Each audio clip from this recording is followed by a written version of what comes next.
de la escuela.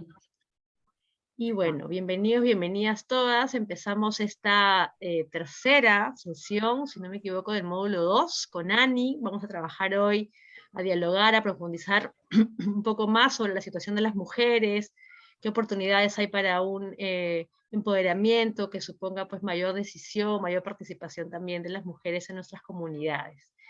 Ani, te dejo para que te puedas presentar. Yo voy a estar aquí, no te preocupes, no tengo la cámara prendida, pero estoy aquí para cualquier cosita. Listo, gracias Lidia. Y bueno, buenas noches, ¿no? Con todos. Un saludo para los que están presentes y esperemos, ¿no? Confiemos en que se irán sumando las demás personas. Entiendo que son un grupo un poquito más grande, ¿no? Bien, yo soy Ana María Guerrero, ¿no? Como me presentó Lidia, Ani, me dicen en el Bartolo, porque he trabajado muchos años, ¿no? Ahí en el Bartolo con los compañeros y compañeras, en la escuela de líderes también, y bueno, es como si fuera mi casa también el Bartolo un poquito. Yo soy psicóloga clínica, y trabajo con organizaciones sociales de base, trabajando justamente en temas de salud mental. He trabajado también vivido en algunas comunidades en Ayacucho, y también mi trabajo se ha centrado en esa parte de la vida, digamos, ¿no? Ayacucho, post-conflicto armado, un poquito para que me conozcan, pero ahí está mi centro de trabajo, más o menos, ¿no? Entre la salud mental y las realidades sociales complejas, complicadas, duras que atraviesa en general la población. Y en particular he tenido un trabajo más puntual, más dedicado en relación a mujeres. Así que bueno, cuando recibí esta invitación me quedé pensando qué podía ser útil, ¿no? Cómo podíamos aprovechar estas 2 horas para trabajar de una manera en que, por un lado, reconociéramos algunos datos que nos permitieran pensar, y por otro lado, nosotros mismos pensáramos sobre nuestras experiencias, de tal manera que ubicáramos, ¿no es cierto?, la situación, el panorama general en el que estamos ubicados en función del género, hombres, mujeres, particularmente las mujeres, pero también eso nos permitiera, justamente esos datos nos permitieran pasar a pensar, ¿no?, sobre la acción, ¿no? ¿Qué oportunidades podemos encontrar en medio de esta crisis? Crisis sanitaria, crisis económica, crisis alimentar, crisis política, ¿no? De todos lados, ¿cómo hacemos para organizarnos entonces, ¿no? Entonces, bueno, yo he preparado, ahí está Asunción compartiendo su cámara. Muy bien, gracias Asunción, buenas noches. Es bueno también vernos por cámara, ¿no? Es bueno vernos las caras. Bueno, les cuento entonces. He preparado Buenas noches, señorita. Hola, hola, ¿cómo estás? He preparado unas diapositivas con algunos datos y algunos elementos que nos van a motivar a conversar. Yo quería pedirles, entonces voy a empezar a compartir, pero no quisiera que fuera una exposición como si fuera un salón de clases, porque no lo es. Me gustaría más que las cosas que estoy presentando fueran motivación para conversar, así que les voy a pedir que cuando estén escuchando algo que les parezca que pueden preguntar, o que quieren opinar, o que no están de acuerdo, o que no se entienden, ¿no? Lo que sea, por favor, ni siquiera es necesario levantar la mano. A mí personalmente no me molesta que levanten su micrófono y comiencen a conversar y hablar, ¿sí? No importa, me interrumpen y ahí vamos dialogando, porque se trata un poco de eso. Bueno, entonces vamos a comenzar. Me voy a compartir. A ver, un minutito, perdón.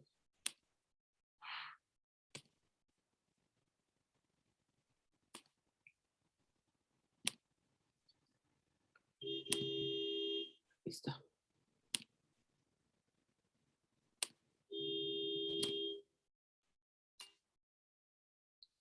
Muy bien. Perdonen que es la hora punta y seguramente se va a colar un poco de ruido. Ah, pero yo tengo audífonos, un ratito. Mejor, porque a esta hora empiezan las ambulancias y los micros a pasar, pero con todo.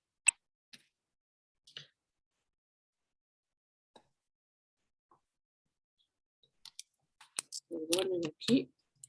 Andy, luego nos pasas el PPT, porfa, para poder compartirlo con los compañeros en el grupo. Claro, por supuesto, por supuesto. Lo van a, lo van a tener y no es necesario que estén escribiendo lo que está en el PPT por lo menos, porque eso ya lo van a tener grabado y la PPT también, ¿no? Para todos. Bueno, es una PPT sencilla también, como les digo, con elementos que nos van a permitir empezar a conversar, ¿sí? Entonces, bien, entiendo entonces que vamos a conversar un poco sobre este sentido de oportunidad. Vamos a ver entonces justamente la oportunidad como una ventana que de pronto aparece en una circunstancia donde nadie se lo esperaba, ¿no? Entonces, Lidia me cuenta un poco que pensar las oportunidades, ¿no? Para fortalecer los espacios de participación, considerando el género, era una temática esencial en estos momentos. Me quedé pensando entonces, ¿por qué sería esto una oportunidad, un momento, ¿no? Recordé entonces una situación de salud mental que trabajé yo misma en la pandemia. Vamos a ver entonces esta pequeña situación que yo les traigo acá. Una mujer de 42 años busca atención psicológica en el año 2020, luego de pasar por múltiples psiquiatras en instituciones del Estado. Vive en Huaycán, arrastra una depresión y perdió su trabajo de limpieza durante la pandemia. En esas condiciones, se dedicó a cuidar a sus familiares contagiados. Su esposo murió y ella misma enfermó de gravedad. Recuperada después del COVID en el 2020, antes de las vacunas, pero deprimida, sin tratamiento psíquico, empieza a aislarse y ya no sale de su cama. Ella llega a mi trabajo en salud mental, ella llega con 4 intentos de suicidio, dice que está sola y no cuenta con sus familiares. Entonces, esta es una situación real. Le pasó a una mujer en el 2020, una mujer de mediana edad. De repente podemos pensar, no tanto, fíjense, no tanto las situaciones psicológicas de ella, sino preguntémonos cómo una mujer pasa por tantas cosas, ¿m? En tan poco tiempo, sin que nadie pueda darse cuenta que estaba en una situación grave, apremiante, sola, intentando suicidarse 4 veces y su familia sin capacidad para poder ayudarla y responder. A ver, vamos a pensar qué ideas trae esto. Lo primero que puedan ustedes pensar,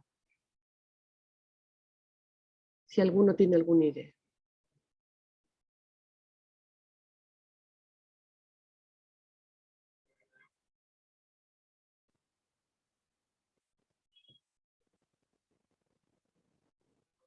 Nadie tiene idea.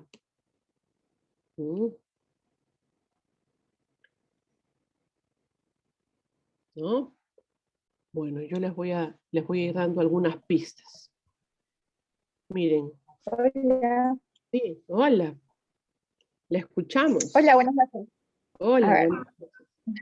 Analizando, estamos en una etapa, creo, en estos momentos que ya hasta dentro de la misma familia nos aislamos tantos en nuestros problemas que ya es difícil. La comunicación como que se ha cortado. Cada uno vivimos en la misma casa, pero en un mundo distinto. Y no se comparten los problemas y lo absorbemos tanto que creemos que no hay solución. Y algunas personas llegan a esa situación con una mochila mucho más pesada, ¿no? Es decir, algunos los golpean más duro, otros tienen más recursos para pasar esta situación que hemos vivido, que todavía seguimos viviendo. Por ejemplo, esta mujer, en este caso, se pone más grave, ¿no? Intenta morir varias veces. Su familia la quiere ayudar, pero no puede. Estamos aislados, no tenemos comunicación. ¿Qué más? ¿Qué más podemos pensar?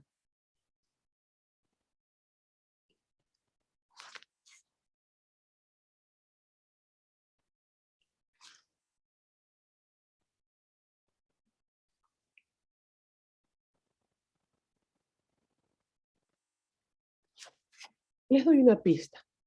Podemos también pensar que las personas no solamente debemos vivir nuestras circunstancias de manera aislada, como si fuéramos cada uno un honguito, ¿no? Un honguito en el jardín, cada uno solo en su propio espacio, padeciendo, ¿no?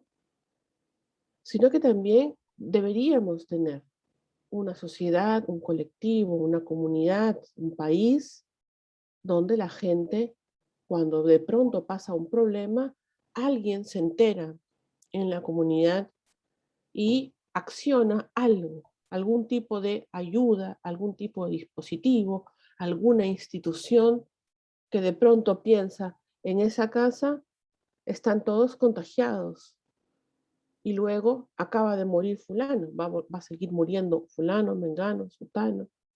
Esa mujer se deprimió, en esa casa hay que actuar, en esa casa hay que intervenir. ¿Mm? La idea no es tanto que pensemos en los términos psicológicos de esta mujer, sino que veamos y nos preguntemos cuántas cosas pasó esta persona en su vida en muy poco tiempo. Miren, ya estaba deprimida y de pronto vino la pandemia. Y de pronto perdió el trabajo. Y de pronto sus familiares se contagiaron. Su esposo murió por COVID. Ella misma se enfermó grave.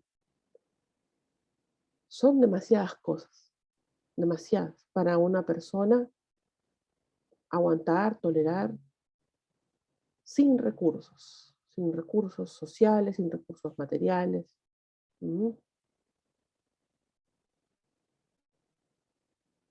Les cuento un poco, porque esta señora fue mi paciente en un momento, ¿no? Trabajamos con ella en el centro donde yo atiendo. Los familiares querían ayudarla, los familiares que estaban, sus hijos, ¿no? Sus hermanos, querían ayudarla, pero no sabían cómo. Ya la veían súper mal y le decían que pusiera de su parte, que se levantara, que la intentaban animar, pero nada funcionaba. Ellos mismos no sabían. Pero, ojo, tampoco había un lugar donde ellos pudieran pensar, bueno, yo puedo ir y preguntar. De repente yo no sé lidiar con esta situación, pero si voy a tal lugar yo puedo preguntar y allí me van a ayudar. Este caso entonces nos muestra las múltiples tragedias que vivimos en el día a día, algunas personas más que otras. Esas tragedias que tienen que ver con la realidad, ¿no? Con el contagio, con la pérdida del empleo, con la pobreza, y además la tragedia de no tener recursos comunitarios, ¿no? Estatales, gubernamentales, a los cuales recurrir con rapidez, ¿no? Que se nos ocurra, eso es bien importante, que se nos ocurra ir a tocarle la puerta a una institución para pedirle ayuda y que esa institución responda. O a una organización, etcétera, ¿no? A cualquiera me estoy refiriendo. Entonces, ese aislamiento que vivimos dentro de nuestras casas durante la pandemia solamente se puede recrudecer si el aislamiento ya no es solo dentro de la casa, sino también en el ámbito social, en el ámbito colectivo. Si estamos solos en lo social y solos en la familia, ¿cómo nos vamos a sentir internamente cada uno de nosotros? Y comparemos otra situación, si estuviéramos dentro de una comunidad que responde, por más solos que estamos en la familia, sabemos a quién recurrir, porque la familia, porque el grupo responde, el colectivo responde, los vecinos, ¿no? La asociación X, Y, Z, cualquiera que haya en mi barrio, ¿no? Pero no hay. Y eso nos pone entonces en la situación de cómo nos ha dejado la pandemia, ¿no? Golpeados, solos, deprimidos, ansiosos, más pobres y también con las organizaciones mucho más fragilizadas. En esto me quedé pensando cuando regreso de nuevo a cuando Lidia me decía, hagamos un taller, ¿no? Trabajemos el tema de buscar oportunidades para fortalecer nuestros espacios de participación, ¿no? Desde un enfoque de género, es decir, cómo se vivió estas situaciones entre los hombres y entre las mujeres, ¿no? Entonces me parece una búsqueda de pensar algo muy específico que probablemente a nosotros también nos haga conectar con nuestras propias experiencias. Vamos a pensar entonces cómo fueron nuestros últimos 2 años, ¿ya? Vamos a pensar en este contexto un poquito más global y ver que durante la pandemia los países más cuidados, los que menos efectos sociales, materiales, psicológicos y de salud tuvieron en el mundo fue Europa. Fue la región más protegida. ¿Sí? ¿Cuál fue? Vamos a ver acá, les traje aquí un pequeño dato, ¿no? En el mundo, los problemas psicológicos más o menos estuvieron entre el 26 y el 28%. Depresión, ansiedad, básicamente. ¿Sí? Datos mundiales. En América Latina, los países latinoamericanos, nos deprimimos más que el promedio en el mundo. Fíjense, es interesante observar. Vamos aquí creo que no lo puedo aumentar. O sea, no encuentro mi lupita. Pero se ve toda la pantalla, ¿ah? ¿Sí? Ah, ya. Sí, se ve grande. Ah, bueno. Es que como se me malogró la computadora y estoy con una computadora prestada, así que estoy un poco... Pero bueno, entonces pensemos esto, ¿no? En el mundo la gente más o menos, menos del 30% de su población desarrolló algunos problemas psicológicos producto de la pandemia o de los resultados X de la pandemia. En América Latina fue un poco más grave. Y se puede imaginar por qué, ¿no es cierto? De hecho, los más frágiles en el mundo ni siquiera fue América Latina, fue África, ¿no? Pero en América Latina, que somos países todavía con muchas dificultades, ¿no? De instaurar atenciones, derechos, democracia, ¿no? Reconocimiento. Como países más frágiles, entonces la pandemia nos golpea más. Podemos entonces ver que frente a los 26-28% en el mundo, en América Latina la gente se deprimió más, 35%. Y tuvo más ansiedad todavía, 32%. ¿Mm? Entonces podemos ver cómo coincide, ¿no? Una tragedia mundial como la pandemia y cómo la capacidad para responder ante los ciudadanos o para los ciudadanos saber qué hacer, a dónde recurrir, tener a dónde voltearse, mirar y ayudarse, determina mucho cómo estamos nosotros dispuestos de ánimo para seguir viviendo, para seguir haciendo nuestras cosas, para seguir cuidándonos. Vamos a ver ahora el Perú entonces. En el Perú, miren qué exagerados fuimos, ¿no? En el Perú, 60% de la población se deprimió clínicamente. Eso es gravísimo. Fue un golpe demasiado duro No se trata de una situación psiquiátrica, ojo, se trata de una situación ya cotidiana.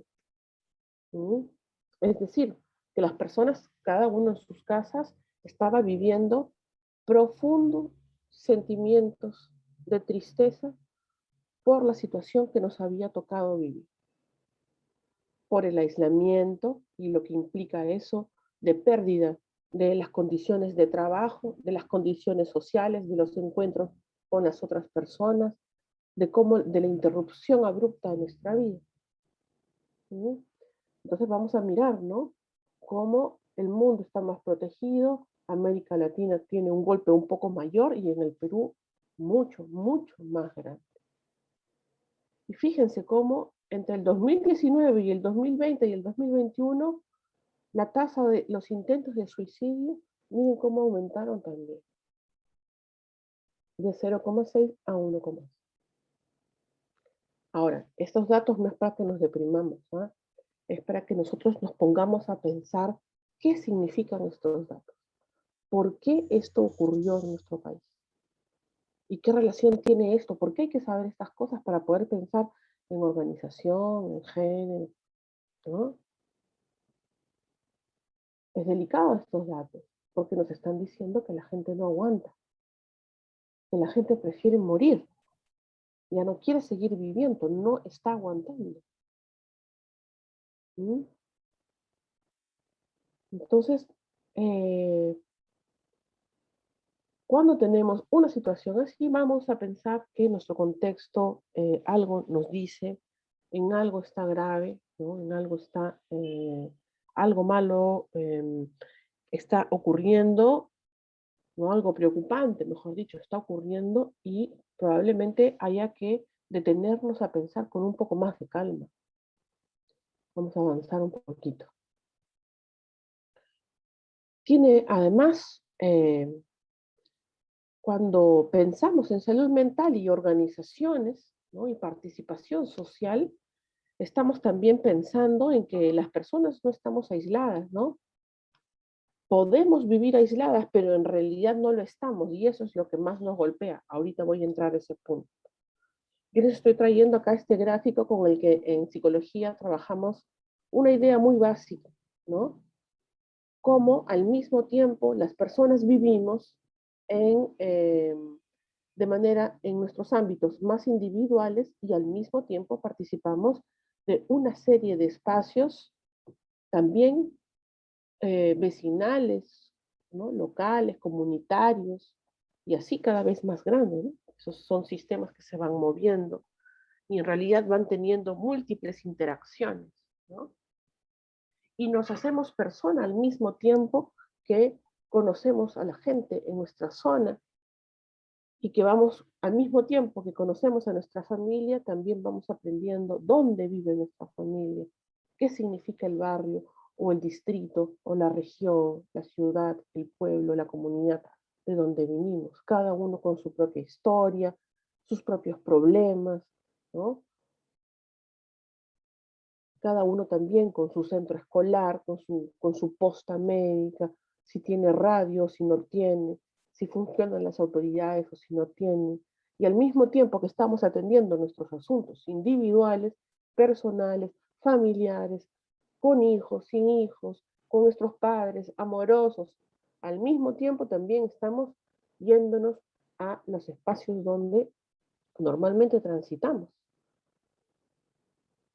Entonces, lo social no está desligado de lo psicológico, ¿no? Salud mental y psicología es básicamente lo mismo. No tanto, pero más o menos.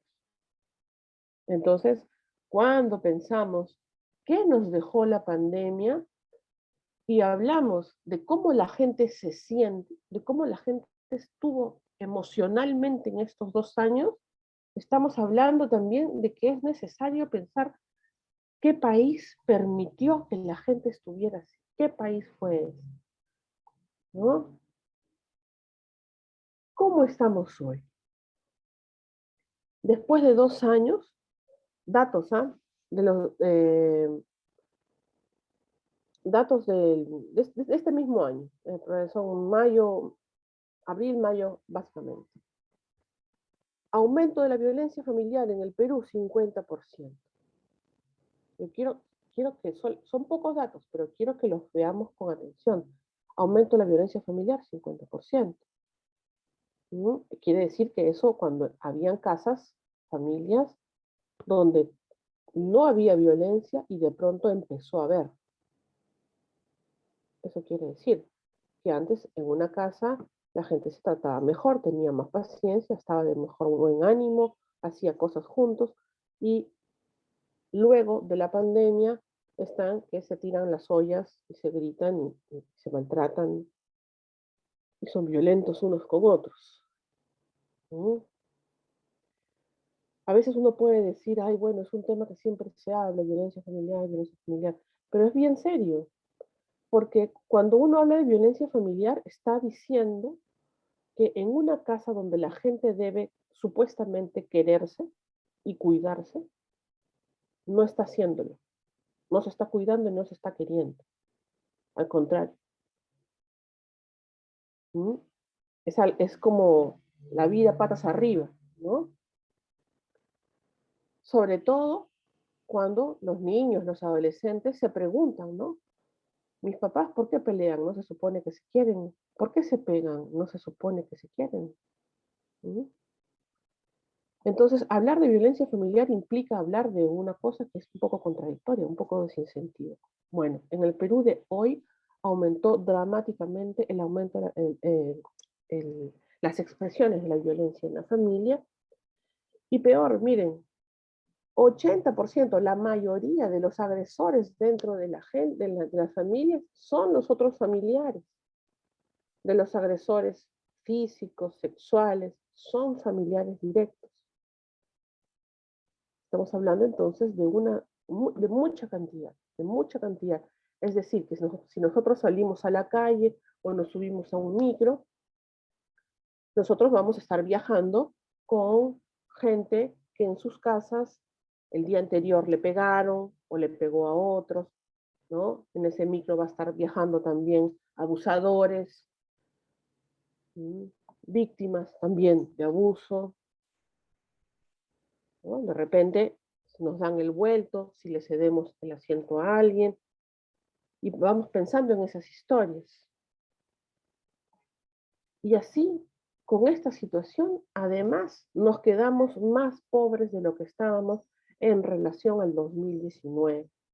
Somos entre el 10 y el 15% en el Perú más pobres, ¿no? Esto, por supuesto, no golpea tanto a las clases medias acomodadas, sino a las que ya estaban viviendo con esfuerzo. Y, por supuesto, siempre a los más pobres, a los más excluidos, a los más pobres entre los pobres, esos normalmente son los que se hacen más pobres.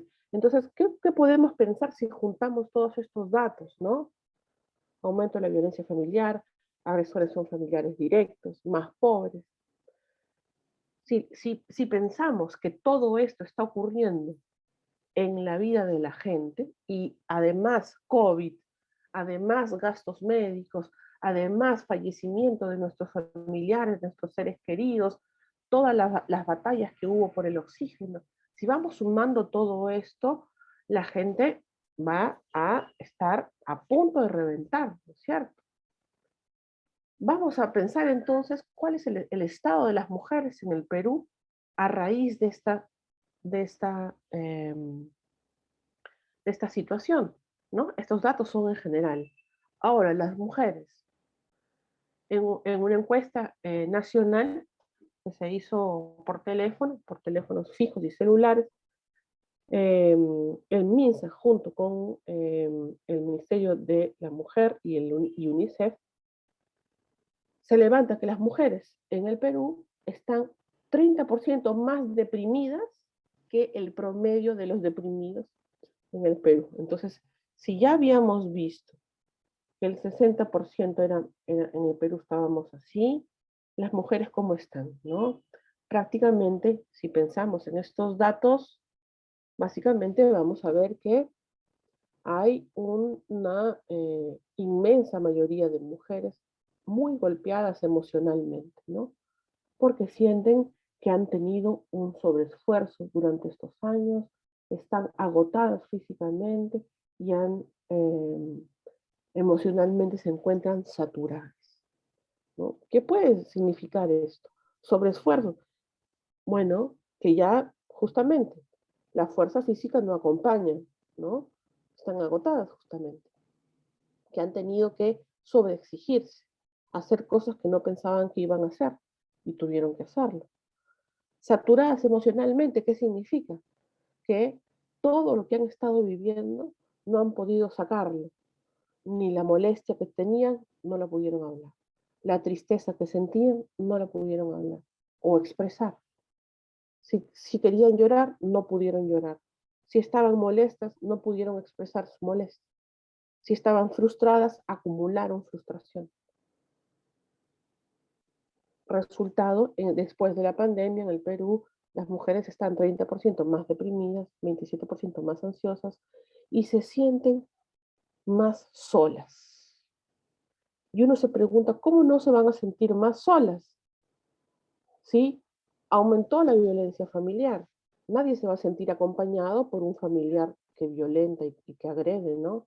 Al contrario, vamos a empezar a distanciarnos afectivamente, vamos a empezar a dejar de confiar en esa persona, vamos a empezar a sentirnos que el vínculo de amor se rompe.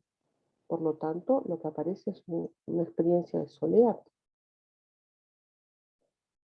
Entonces, como les digo, no es para que nos deprimamos con estos datos, pero sí es para pensar cómo nos encontramos. Y en función de eso, ¿qué podemos hacer? ¿No? No sé si alguien tiene un comentario en lo que voy comentando o que voy diciendo. Vámonos.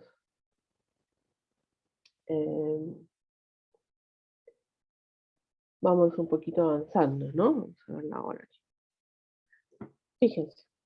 Me encontré una encuesta de ayuda en acción hecha en el sur andino, donde hay algunos datos interesantes para revisar, ¿no? Aquí ya vamos a ir terminando los datos y nos vamos a otros temas un poco más de aterrizar, ¿no? Fíjense, en esta encuesta uno puede ver, ¿no?, que a pesar de que podemos darnos cuenta, es importante darnos cuenta, que a veces los datos nos ponen un panorama general entre hombres y mujeres, pero cuando ponemos una lupa sobre la realidad y empezamos a separar hombres, mujeres, ancianos, niños, bebés, ¿no? Por ejemplo, estaba leyendo que el 54% de los bebés está afectado psicológicamente luego de la pandemia. Es bien grave, ¿no? Los bebitos. Entonces, ¿cómo habrán vivido estos bebés que se encuentran en un estado de riesgo psíquico, dice el informe del MINSA con UNICEF, el estado de riesgo psíquico de los bebés? ¿Cómo crece un bebé luego de eso? ¿Cómo se recupera? Es bien difícil. Entonces, es importante, el enfoque de género es poner la lupa de manera diferenciada, de cómo vivimos de manera diferente las cosas que pasan en nuestro país, ¿no? Entonces, por ejemplo, en esta encuesta en el sur andino decía lo siguiente: 57% de los encuestados dice que está bien, que es correcto apoyar a la mujer. Un poquito más de la mitad, ¿no?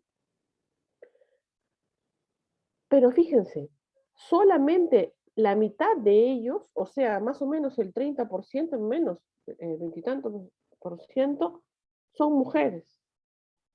Es decir, ni las propias mujeres a veces piensan que deben ser apoyadas, ¿no? Ahí hay una gran signo de interrogación. ¿Por qué? 88%, la mayoría de encuestados, cree que el trabajo de ambos sexos es por igual, ¿no es cierto? O sea que el esfuerzo es igual y que los resultados también son iguales. Eso cree el 88% de encuestados, ¿no? Ojo, surandino. Sin embargo, fíjense qué contradictorio. 50% de hombres y mujeres creen que el varón es fuerte y la mujer débil, la mitad de los encuestados. Entonces aquí hay una contradicción total. El trabajo es por igual o unos son más fuertes y otros son más débiles. Ahí se están contradiciendo. Luego, 24% de mujeres cree que el trabajo del hogar es menos importante que el de la chacra. Entonces, ahí otra vez volvemos a esa idea de las mujeres valorando menos su propio trabajo, ¿no? El trabajo que está mucho más asociado a ellas mismas que el trabajo que pueda ser más asociado a los varones. Es verdad que las mujeres también trabajan en la chacra, ¿no? Pero es una labor que básicamente, ¿no? Normalmente está más vinculada a los varones y el hogar a las mujeres, ¿no? Preguntémonos entonces por qué las mujeres creen que valen menos, por qué los hombres creen que son más fuertes, ¿no? 58% de mujeres cree que el trabajo de hombres y mujeres debe ser pagado por igual. Es un buen avance, ¿no es cierto? Casi el 60% cree que debe ser por igual ese pago, ¿no? Pero el 20% no. El 20% de los hombres cree que esto no debería ser así. Ellos deberían ganar más. ¿Mm? Sin embargo, la gran mayoría, ¿no? Mucho más que los que creen que el trabajo de ambos sexos es por igual, la gran mayoría, el 92%, cree que para ambos sexos es importante el estudio. Sin embargo, la mayor cantidad de analfabetos son mujeres, mucho más que los hombres. Es importante que nos demos cuenta con estos datos que son incongruentes, que son contradictorios. Hay algunas ideas que sí aceptan la igualdad entre hombres y mujeres y hay otras situaciones, otras realidades eh, que no son consideradas así como una situación de igualdad. Más bien que se está buscando, tanto por hombres como por mujeres, que se está buscando que haya una diferencia. Ahora fíjense, vamos a aclarar aquí un dato. La igualdad entre hombres y mujeres se refiere básicamente a derechos. No se refiere a que las mujeres somos como los hombres, ¿no? No se refiere a confundir, sino se refiere a justamente que haya un trato ciudadano, de derechos, ¿no? De reconocimiento del trabajo, ¿no? Del salario, eh, por igual, ¿sí? Las oportunidades de estudiar, de trabajar, de hacer cosas que sean por igual.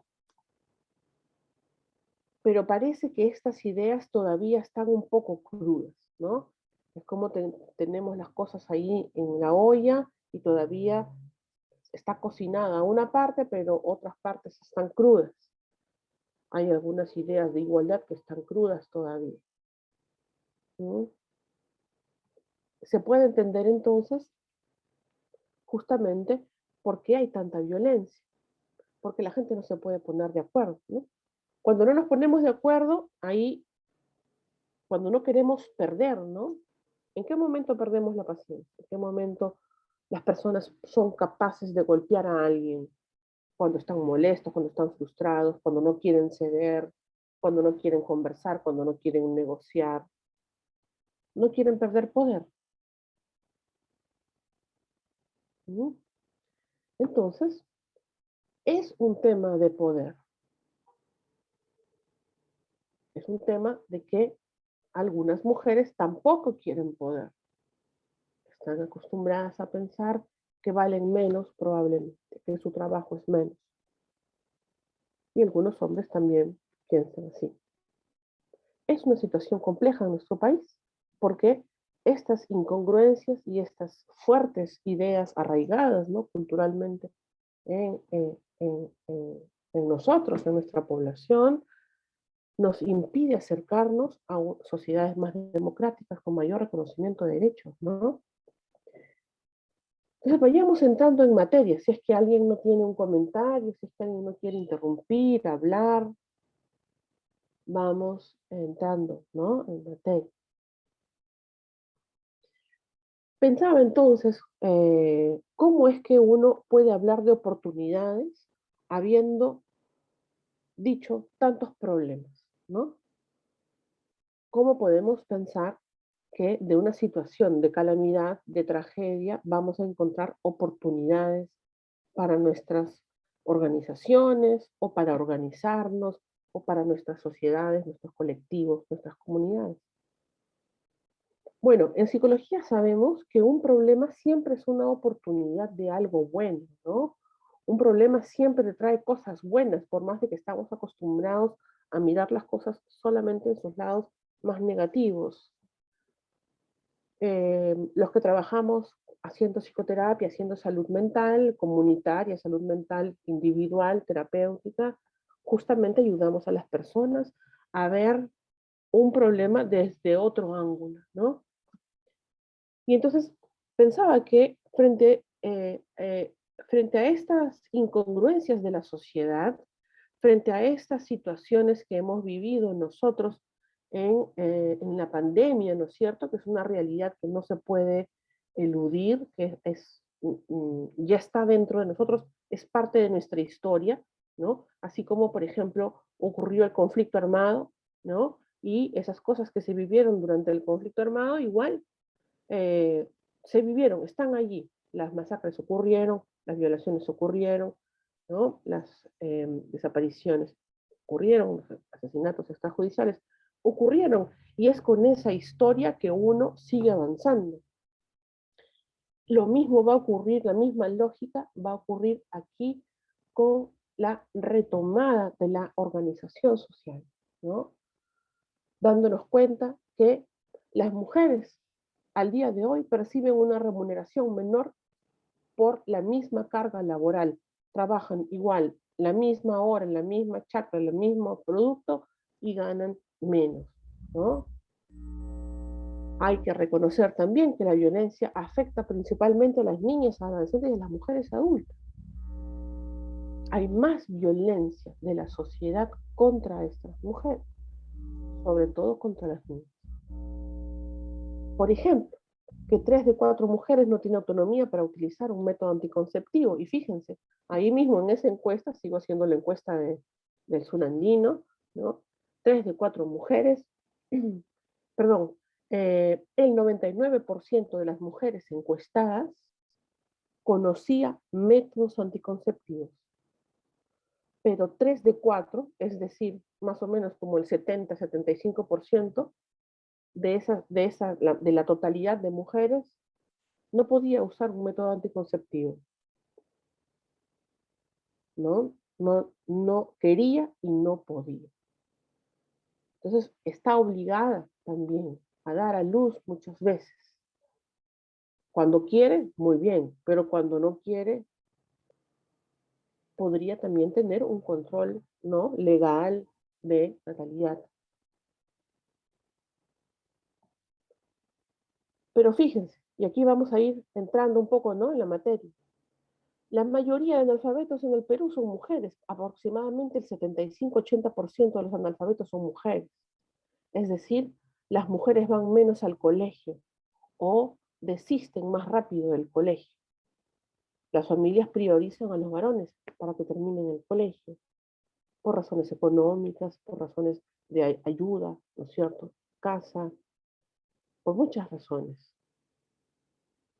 Entonces, en esas condiciones de desigualdad, que son sociales y que podemos ver y que se forman estadísticas, estos son datos de la encuesta también, ¿no? También hay datos acá del INEI, del ENAO. Las organizaciones sociales, miren aquí, las organizaciones sociales reconocen más rápido a los varones líderes que a las mujeres líderes. Entonces, cuando tenemos una organización social y la persona, quien dirige, el dirigente, es varón, la gente confía más rápido, lo reconoce más rápido como un líder. A las mujeres no es que no ocurra, pero demora más, la gente desconfía más. Por eso es que podemos afirmar que en el Perú las mujeres tienen o tenemos menos representación política. Porque las mujeres que quieren hacer política, que quieren hacer liderazgos sociales, políticos, ¿no?, viven más obstáculos. Y podemos ver, ¿no? Si vemos el Congreso, si vemos el gobierno, cuántas mujeres hay y cuántos hombres hay.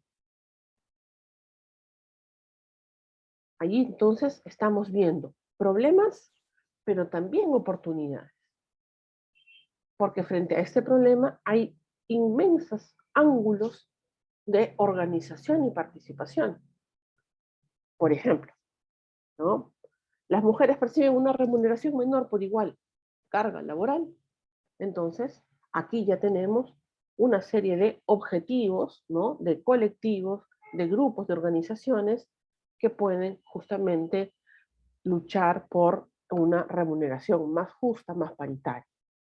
La violencia afecta principalmente a las niñas, adolescentes y a las mujeres adultas. Aquí ya hay todo un despliegue de oportunidades para cuidar y atender niñas y adolescentes, para sensibilizar a la población sobre los efectos perniciosos que tiene la violencia sobre los menores, ¿no? Para ayudar a las mujeres adultas que están en problemas. Todo problema siempre tiene una ventana de oportunidad, tiene una beta, una forma de ver las cosas que cambia la situación de drama para eso, la oportunidad, ¿no? La posibilidad.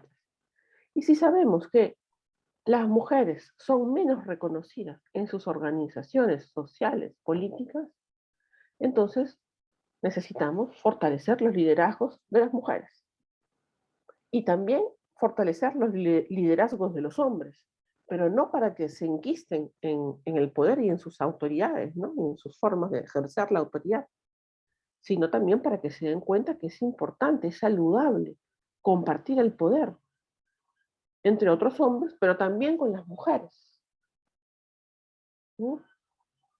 Darle oportunidad de estudio a las mujeres implica entonces que haya más mujeres lideresas, que participen más, que puedan revertir sus obstáculos, los obstáculos que la gente o que la propia sociedad va poniendo.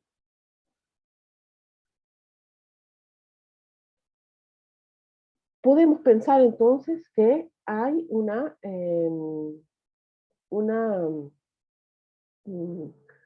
beta posible ante la situación crítica que tenemos.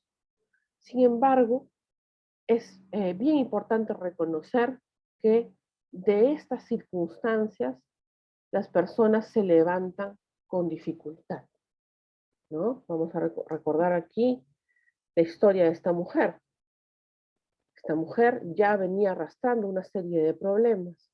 Cuando se suma otro, más otro, más otro, así como quien dice piedra sobre piedra, resulta entonces que ya ella por sí sola no puede salir adelante. Faltó un grupo que la levantara, un grupo familiar. Si el grupo familiar estaba golpeado, faltó colectivos, organizaciones, instituciones que pudieran ayudar a esta familia, a esta mujer, para que no cayeran en estas circunstancias, ¿no? Entonces,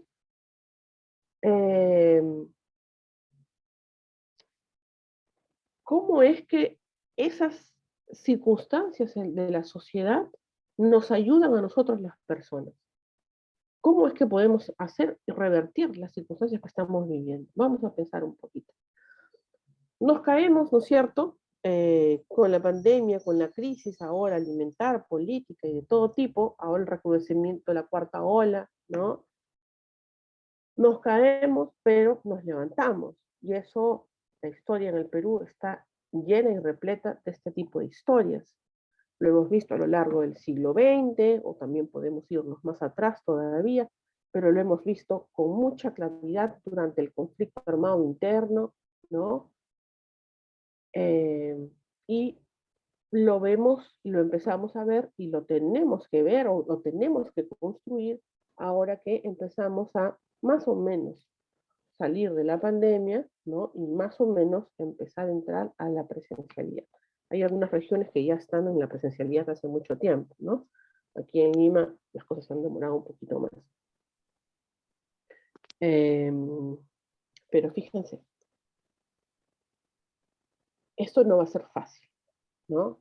No va a ser nada sencillo. Parece parece que es receta, que uno va a hacer las cosas, va a decir las cosas súper sencillas, pero no es tan así.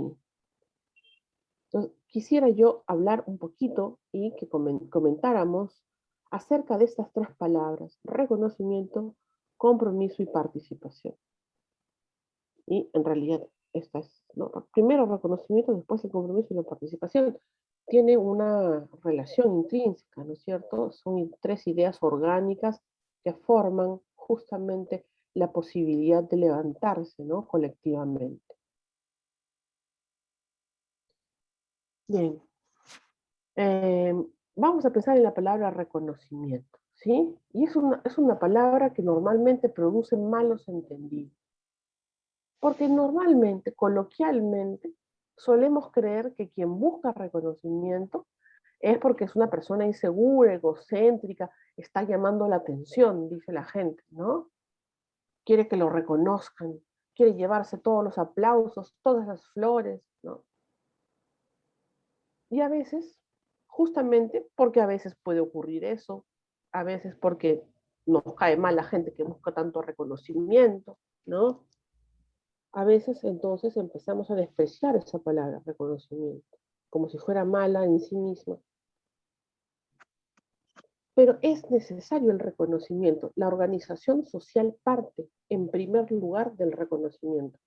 No hay ni un solo grupo, ningún solo colectivo que sea fuerte y lleve a cabo sus objetivos que no haya empezado desde el reconocimiento.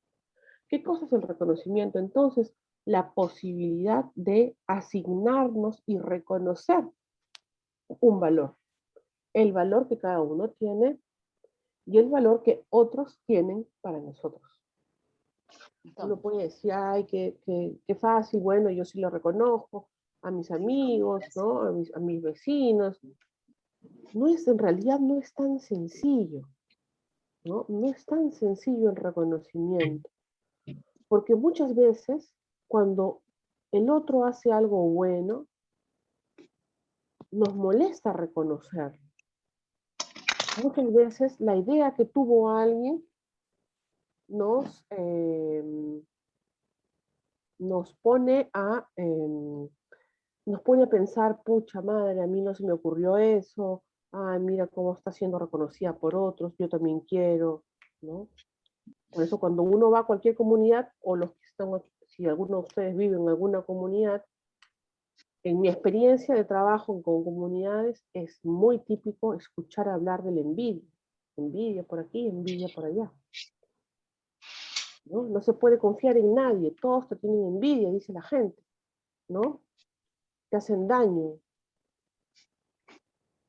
¿Por qué será eso? Justamente porque no reconocemos, ¿no? No nos cuesta reconocer lo que otros hacen bien y cómo de repente eso que el otro hizo bien, de repente me ayuda a mí también. Es algo bueno de repente para mí también, ¿no? Y si no lo fuera, ¿saben qué es lo más difícil para un ser humano? Alegrarse con los logros de otra persona. Estar feliz cuando el otro está feliz por sus objetivos. Ponernos feliz con la felicidad de otros. Es muy difícil. Extremadamente difícil. Porque ponernos feliz por otros, reconocer a otros, implica que uno se repliegue un poquito, ¿no? Se guarde un poquito para sí mismo. Es el otro el que brilla, no yo. Por eso rápidamente nos cae mal la gente, ¿no? Ay, se quiere llevar todo, ¿no? Ya está diciendo, ¿no? Ya quiere que lo feliciten, siempre está hablando para que lo feliciten, etc. Pero no hay manera más sencilla de vivir y estimular la autoestima personal, laboral, la autoestima en la vida de pareja, con los amigos. No hay manera más sencilla que reconocernos mutuamente. Si yo reconozco a mi pareja el valor que tiene y mi pareja lo hace conmigo, pues entonces vamos a poder confiar.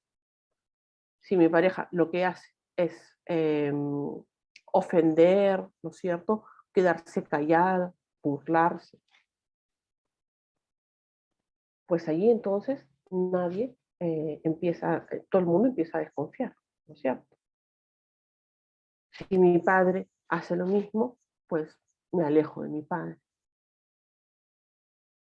Entonces, fíjense cómo el reconocimiento parte, ¿no? Es un proceso chiquitito psicológico que parte justamente del hecho de darme cuenta que la otra persona a mi costado, ya sea familiar, mi compañero de trabajo, mi vecino, es una persona que tiene un valor, así como yo lo tengo.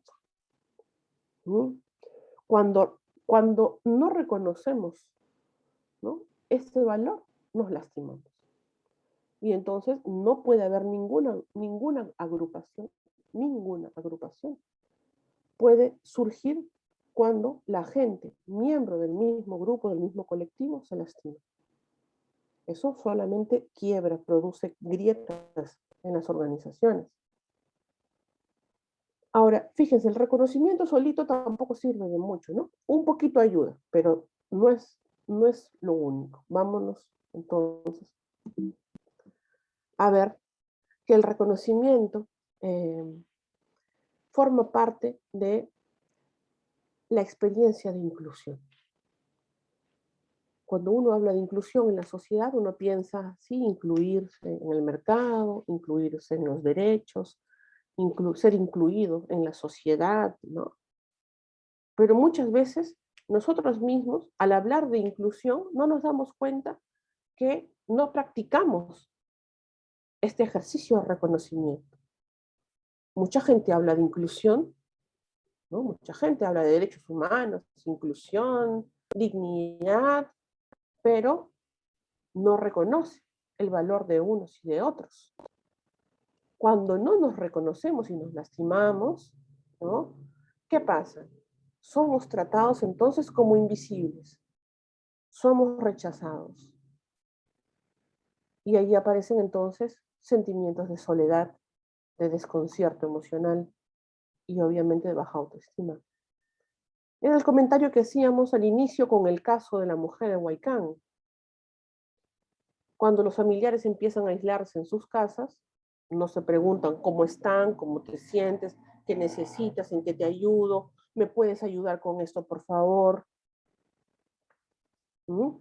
Cuando no hacemos eso y nos excluimos, entonces nos sentimos eso, excluidos, rechazados, como si no existiéramos. Entonces, participar y sentirnos parte de un grupo de referencia, esta palabra vamos a recordarla, ¿no? Ser parte, ¿no? Participar, ser parte, ¿no? Tener una parte, un fragmento, un pedazo, ¿no? Ser parte de un grupo de referencia y que el grupo lo reconozca nos hace sentirnos dignos. Aquí se está cosiendo mucho, ¿no? Se está cosiendo mucho de los dramas que se viven tanto en las familias como en las parejas, como en los colectivos y la sociedad, incluso en el país. Por ejemplo, les cuento una situación bastante terrible que me pasó, bueno, a mí no me ha pasado, pero viví eh, hace un rato, un poco antes de este taller. Yo estaba aquí trabajando y sentí un accidente. Yo vivo en el cruce de una avenida con una calle, una avenida muy transitada, y justamente en la esquina no hay semáforo y la gente pasa, ¿no? Y de pronto escuché un barullo tremendo, ¡pum!, ¿no? Un grito, me asomé por la ventana y lo que vi fue una escena terrible. Había un taxista, había tratado de pasar, estaba en el medio de la avenida, y una moto con una chica y un chico, la moto estaba destrozada y la chica y el chico estaban tirados en la pista, cada uno por un lado distinto, en una escena muy aparatosa. Pero si eso no fuera poco, porque el chico no se movía y la chica con la justa se estaba moviendo, uno podría decir que eso ya era la tragedia, ¿no? Pero ¿saben qué pasó? Que, como les digo, es una avenida transitada. ¿Qué cosa sería lo lógico? Que si ha pasado una cosa como eso en el medio de la avenida, el tránsito se para, se detiene, ¿no es cierto? Es lo que uno podría imaginarse. No sé, es lo mínimo. Cualquier persona puede sentirse conmocionada ante un accidente como el que les estoy contando. Pues no, había un bus gigante que intentaba pasar entre los cuerpos tirados en la pista. Y mientras recién las personas se acercaban a ayudar, ¿no?, a estas personas, el bus seguía tocando claxon para seguir pasando, a pesar de que todos los demás carros ya se estaban deteniendo. Y no contento con eso, pasó por encima de la moto que ya estaba chocada, evidentemente, ¿no? Pasó encima de la moto, la atropelló, la destrozó, más todavía, y continuó su camino. Te juro, yo me quedé impactada con lo que me afectó muchísimo, les juro. Porque me quedé pensando, ¿qué pasaba por la vida, por la cabeza de ese señor, del chofer? ¿Y qué pasaba con la gente que estaba ahí adentro? ¿No? ¿Cómo han vivido eso? Era un bus sorteando, no es que se detuvo por respeto, incluso por tratar de ayudar, por facilitar la evacuación, ¿no? Sino que continuó y encima le pasó encima a la moto, que me pareció un acto con una carga simbólica muy, muy fuerte de asimilar. Entonces, este ejemplo, ¿no?, me hace pensar cómo es esta sociedad, cómo es este país que no nos hace sentirnos parte, ¿no?, de los grupos, no nos hace sentirnos referencia del otro. El destino de esta persona en la calle no me importa. Yo paso por encima, ¿no?, por encima de la persona. Se puede estar muriendo. Bueno, sigo mi camino. Qué poca dignidad hay, ¿no?, en el reconocimiento de los otros, pero también en uno mismo. ¿Cómo es la vida de ese señor que de pronto dice, ay, bueno, un accidente más, ya se habrá muerto, pues continuaré, ¿no? No me voy a detener por esto, yo tengo que llegar a mi casa a esta hora, ¿no? Y esto es reconocimiento, amigos, esto es reconocimiento. Reconocer es visibilizar, es mirar lo que estoy viendo. Hay un accidente, me detengo, ayudo, pero si no puedo ayudar, si me da miedo, si me da nervios, no puedo, en todo caso no entorpezco, ¿no? En todo caso no estorbo, ¿no? En todo caso no me aprovecho. Cuando uno reconoce, visibiliza y permite hacer que las personas se sientan apreciadas solamente por el hecho de existir, ¿no?, que es lo mínimo y lo básico de cualquier sociedad mínima y básica, mínimamente democrática, ¿no?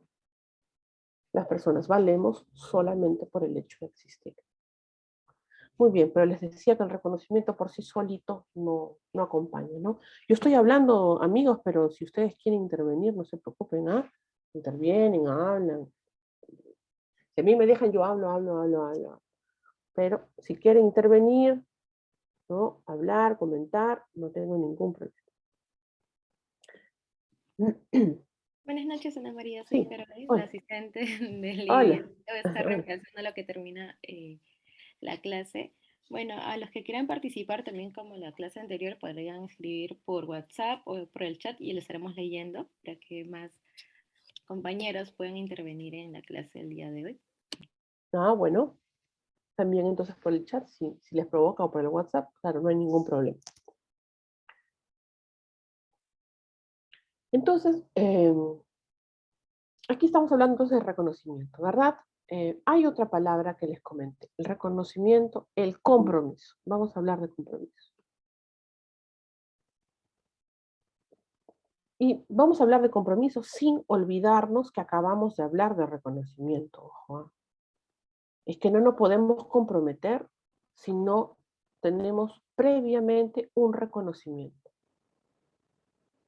Yo no puedo comprometerme con mi amigo para ayudarlo a pasear a su perrito si yo no reconozco que él necesita eso, que está apurado, que tuvo un problema y que no va a poder hacerlo, y que eso para él es importante.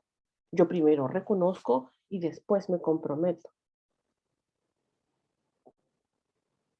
¿Cómo podemos pensar el compromiso entonces? El compromiso se piensa a partir del reconocimiento. Sin reconocimiento no me puedo comprometer. Y miren, yo había puesto, un ratito voy a quitar esto. Esto se me perdió aquí, pero lo voy a levantar porque quiero que lo tengamos de repente. A ver, lo voy a sacar aquí y lo voy a poner en otro lado porque quiero que se lea claramente. De repente, ahí sí no se lee, pero ahorita se va a leer. Un ratito. Perdonen, aquí estoy acomodando porque no me di cuenta que no se leía bien. Y yo quiero que se lea. Miren, vamos a grabar. Miren, el compromiso da miedo, ¿no? El compromiso da mucho miedo y mucha gente rompe sus compromisos cuando no sabe manejar, cuando no sabe lo que implica, ¿no? La gente rompe sus compromisos laborales, de amistad, con la pareja, con los hijos, con los padres. ¿Cuántos compromisos? Pensemos cada uno de ustedes piense, de repente en su propia vida, pero también en otros ejemplos, de cuando alguien les falló a ustedes, de cuando ustedes confiaron en una persona, en un grupo, cuando se comprometieron con ustedes y les fallaron. Es que el compromiso nunca se puede sostener si no ha habido este ejercicio primero. Los compromisos que sí se pueden llevar a cabo necesariamente tienen un reconocimiento. ¿No? Porque el compromiso implica aceptar, ¿no? Asumir esa capacidad para cumplir una promesa o un encargo que me dieron, ¿no? Si a mí me piden un favor, me están dando un encargo y yo lo acepto. Si yo lo acepto es porque tengo la capacidad para llevarlo a cabo. Imagínense, viene mi amigo, me dice, pase a mi perrito, por favor, y entonces yo le digo, ya, ok. Él se va a atender el problema que tenía y cree que eso va a estar solucionado. Y cuando vuelve yo no lo hice. Me va a decir, ¿qué pasó? ¿Por qué no lo hiciste? Ah, es que bueno, no sé. Ay, tenía flojera. ¿Cómo se siente la persona? ¿Qué pasa cuando pedimos favores y no nos cumplen? ¿No? Algo, una decepción aparece, ¿no? Algo de ese compromiso parece que no fue lo suficientemente fuerte. ¿Y qué pasa cuando prometemos algo? Nos sentimos justamente en el compromiso de cumplirlo. Probablemente por eso mucha gente no promete. Probablemente ustedes han escuchado cómo los jóvenes de hoy en día, ¿no? Los chicos de 20 y tantos años, están muy activos en las redes sociales de citas y salen varios al mismo tiempo, ¿no? Yo tengo varios pacientes de 20 y tantos años y cada uno sale con 1, 2, 3, están con esto del poliamor, ¿no? Con nadie se quieren comprometer. A nadie le quieren prometer algo de largo aliento, ¿no? ¿Qué pasa entonces con el compromiso? Cuando uno se compromete, uno tiene que identificar, es mental, ¿no? Es un ejercicio mental que uno hace para saber qué tareas tengo que hacer. Ah, yo me comprometí a pasear al perrito, entonces tengo que ir a la casa de mi amigo, sacar al perrito, ponerle la correa, pasearlo, caminar con él, regresar, darle la comida, dejar las llaves, irme, ¿no? Tengo que hacer cosas para cumplir mi compromiso.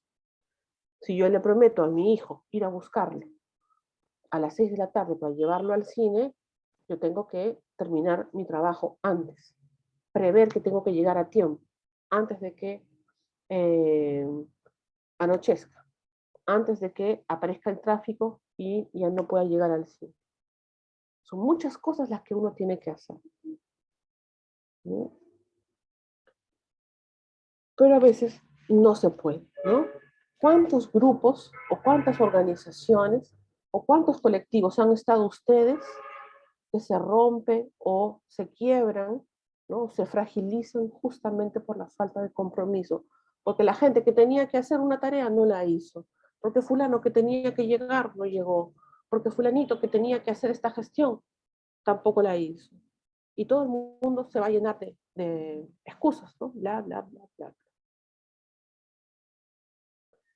Implica un esfuerzo de compromiso, ¿no? Para justamente conseguir lo que acordamos, hacernos responsables de eso. El compromiso de ninguna manera es un sacrificio. Si yo creo que mi participación en la parroquia X es un sacrificio que yo hago, entonces allí no voy a hacer mi trabajo bien. El sacrificio siempre es con dolor, con sufrimiento, sintiendo que es injusto. Hay una cuota de injusticia en el sacrificio. Un compromiso, por otro lado, es donación, es gratuidad, ¿no? Es satisfacción de hacer algo porque me importa este grupo. Me levanto temprano porque yo quiero llegar a esta reunión, porque yo quiero encontrarme con mis compañeros, porque yo quiero hablar de ese tema con ellos, quiero escucharlos, quiero que me escuchen. ¿No? Entonces implica donar, regalar afecto, regalar tiempo, regalar cuidado, atención, involucrarnos. ¿Qué pasó con el chofer del bus? Ni quería perder su tiempo, ni le importaba, no sentía nada por la gente. Yo tampoco sentía nada porque eran dos extraños, pero me conmociona ver personas en esa situación de adversidad, de fragilidad, en riesgo de su vida. Yo me dejo afectar, me afecta, claro que me afecta. Me sentí súper mal durante un tiempo, ¿no? Y pienso, ¿cómo es que la gente no tiene cuidado? ¿Cómo es que aparece un carro así nomás, no observa con detenimiento? ¿Se dan cuenta? ¿Y cómo hay organizaciones sociales que son fuertes, que se mantienen, están organizadas, por supuesto, tienen su organigrama, tienen sus tareas, pero la gente también está involucrada, participa, asiste y cumple con lo que tiene que hacer, sin que le paguen ni un sol? Es gratuito, amigos, es donación. Pero, como esta palabra tampoco va sola, ¿no? Es necesario que pensemos finalmente en la participación, ¿no? El tema de hoy era justamente hablar de participación, y eso es un poquito a donde estamos llegando. Yo les decía que había que acordarse de cómo reconocimiento. ¿Qué cosa es el reconocimiento? Ser parte de un grupo de referencia, sentirnos parte de, ¿no? Muy bien, vamos a ver la participación. La participación, fíjense, la palabra inicial, ¿no es cierto? Aquí su raíz dice participación, partir, ¿no es cierto? Formar parte. Es decir, somos partecitas dentro de un grupo, cada uno en su lugar, y juntos formamos un colectivo, un todo, ¿no? Un grupo justamente, una organización. Entonces, cuando participamos, estamos dispuestos a formar parte, a pertenecer, a integrar un grupo. Y también queremos tener parte, ¿no? Asumir un rol en el desempeño de algunas acciones. Nadie quiere estar en un grupo sin que el grupo no lo reconozca. Todo grupo tiene que reconocer a sus miembros haciéndolo partícipe, ¿no? Haciéndolo parte de sí mismo. Pero además de eso, la gente cuando forma parte y tiene un rol, quiere tomar parte, quiere influir, ¿no? Quiere hacer algo donde la acción grupal tenga una huella personal.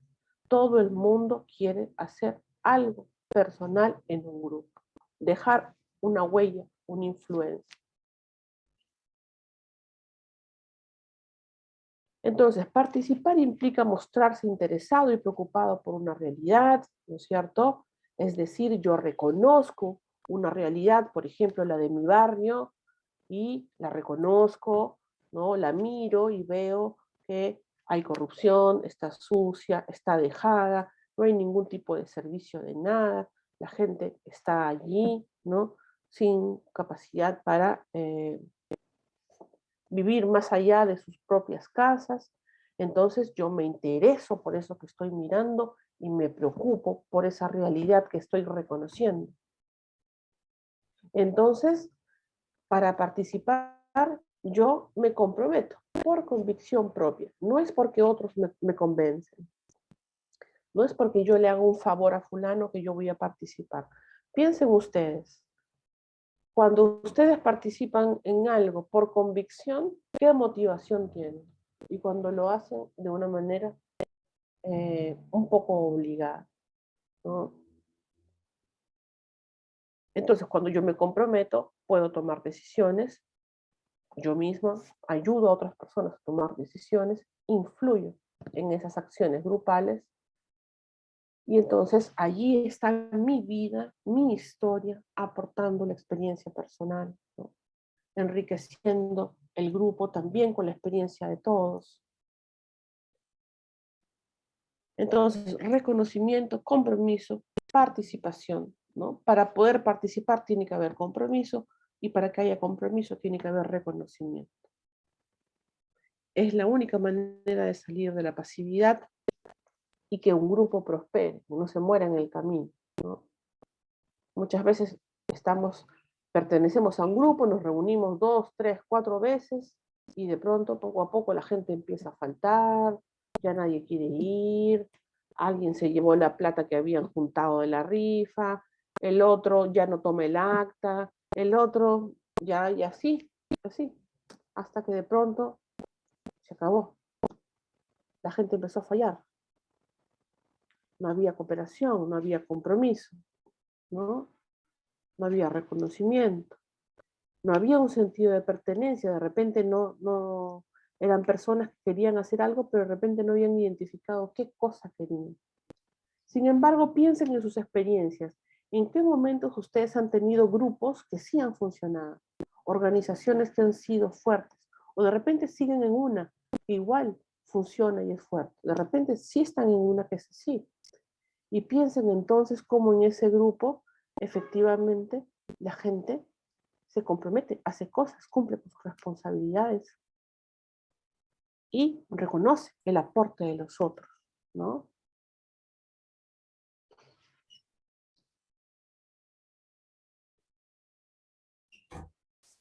Aquí hay algunas preguntas que quiero leer. Salió aquí Misión Inmaculada Kirigueti. Nos deja un comentario que dice así: buenas noches.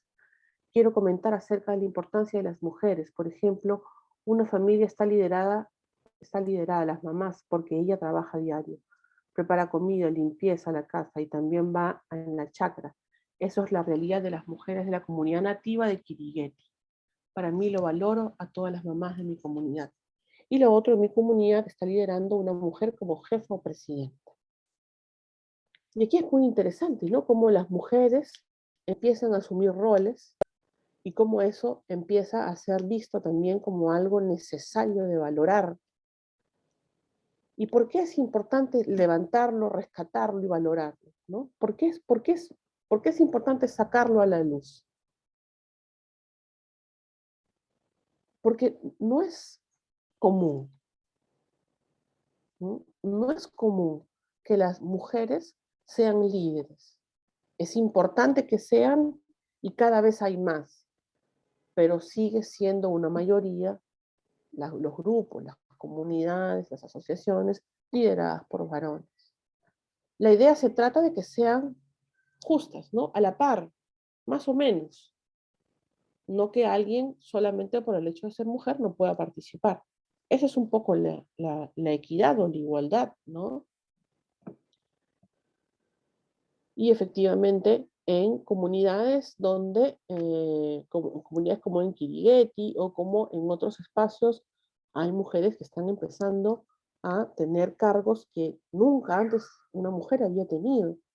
Esas son cosas bien importantes en nuestro país que empiezan a ocurrir y que es necesario reconocer, ¿sí? Acuérdense que cuando reconocemos, visibilizamos, ¿no?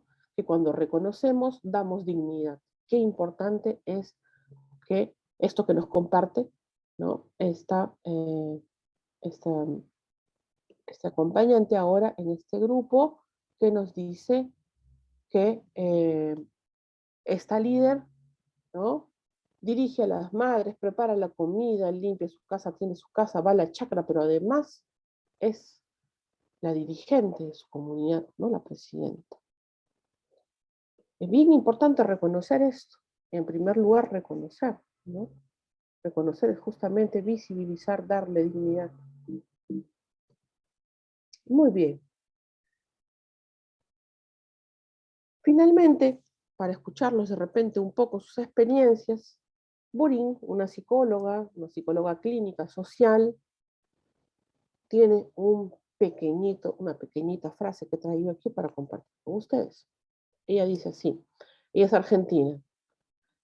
Ella dice así, la participación es un proceso social que supone un ejercicio permanente de derechos y responsabilidades. Cuando nosotros participamos en un grupo, entonces estamos ejercitando al mismo tiempo nuestros derechos y nuestras responsabilidades.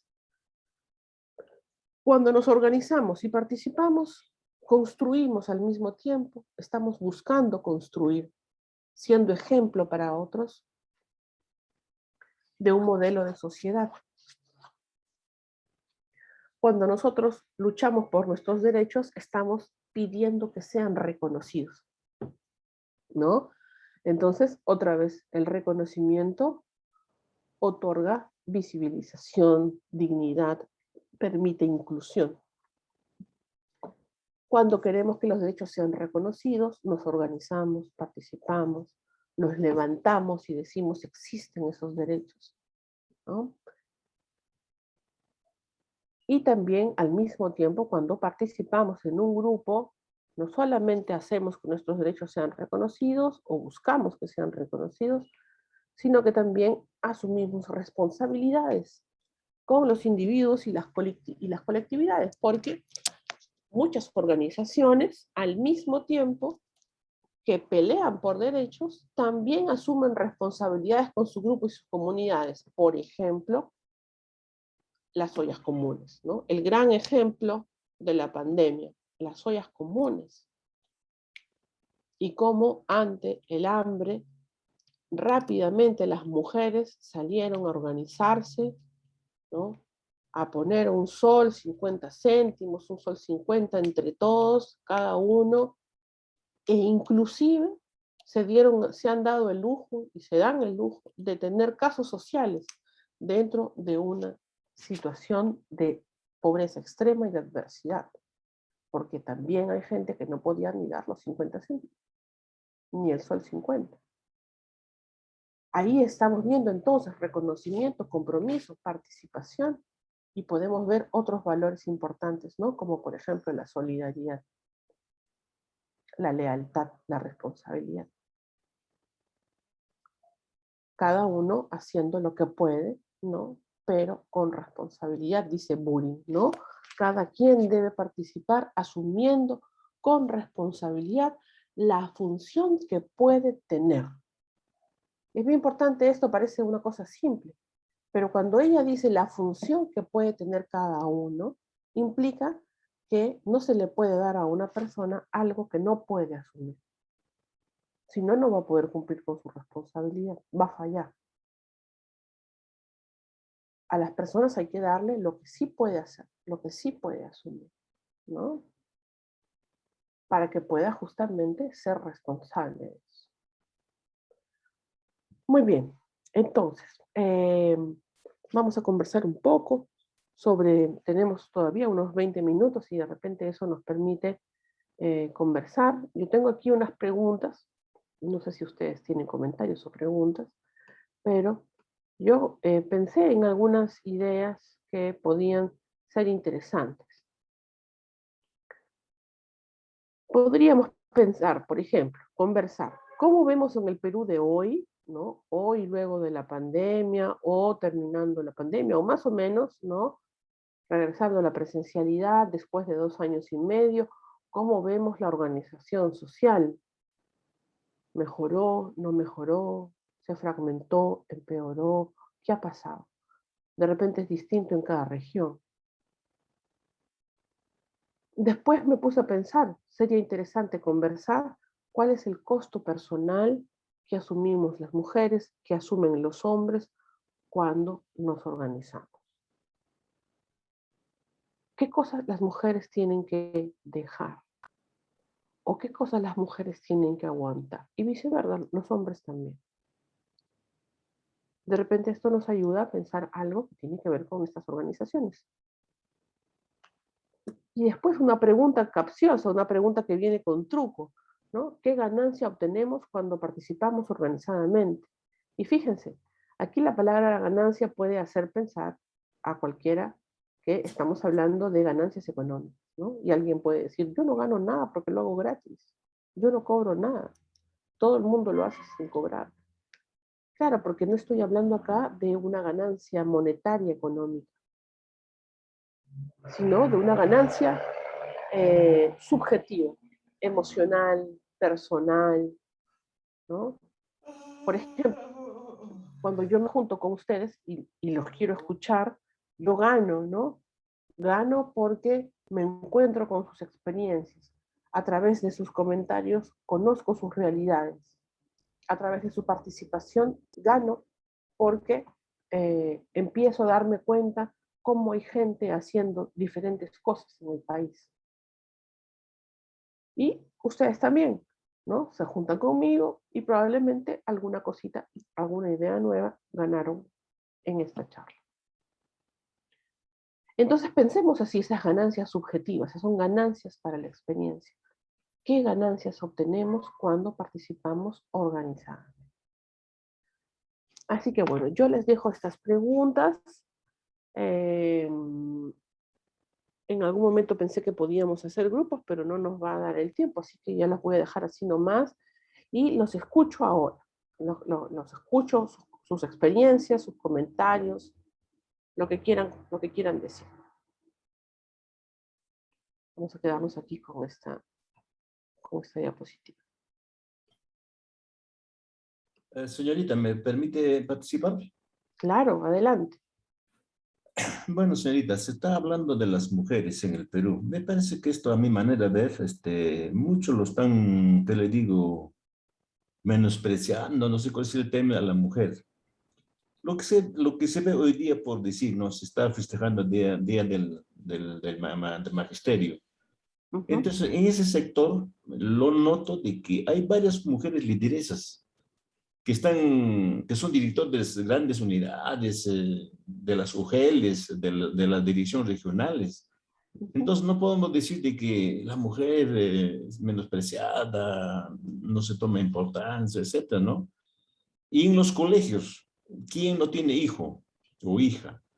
En los colegios, lo noto en colegios particulares, en colegios nacionales, rurales, de que las chiquitas sobresalen. Entonces, ¿por qué decir de que la mujer es un poco marginada? En este grupo mismo, ¿cuántas damas están participando? Porque hay interés.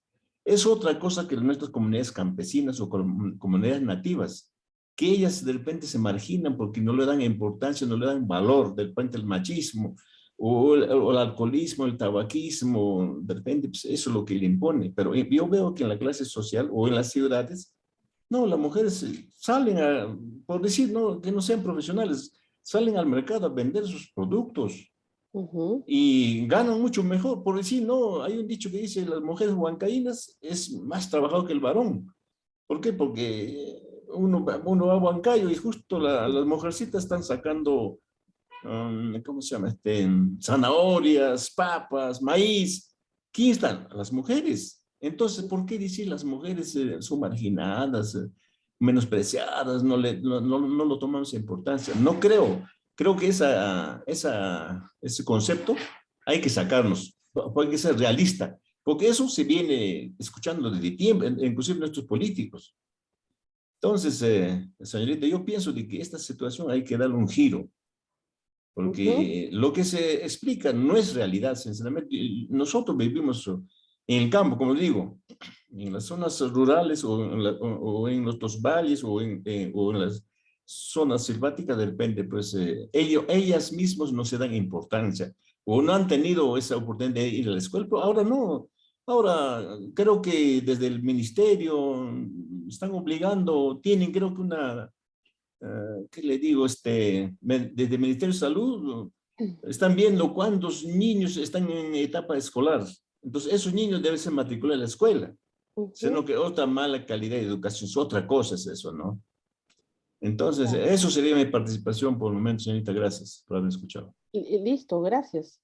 Yo creo que es interesante lo que usted dice porque nos acerca a la experiencia que usted tiene, ¿no? Usted me imagino que es maestro y entonces está viendo cómo las cosas van cambiando poco a poco. Y eso es muy bueno, ¿no? Y eso hay que reconocerlo, por supuesto, ¿no? Otra vez la palabra, reconocimiento.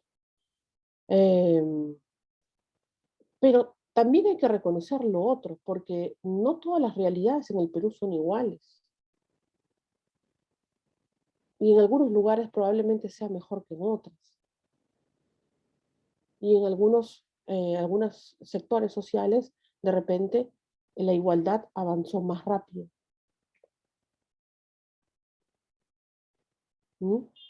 Pero no podemos generalizar. En psicología siempre decimos que generalizar es violento, es agresivo, porque hacemos que la experiencia de unos parezca que es la de todos, ¿no? Entonces, por ejemplo, cuando yo le cuento, por estadística, ¿no? La mayoría de personas analfabetas en el Perú son mujeres. Ahí hay una diferencia.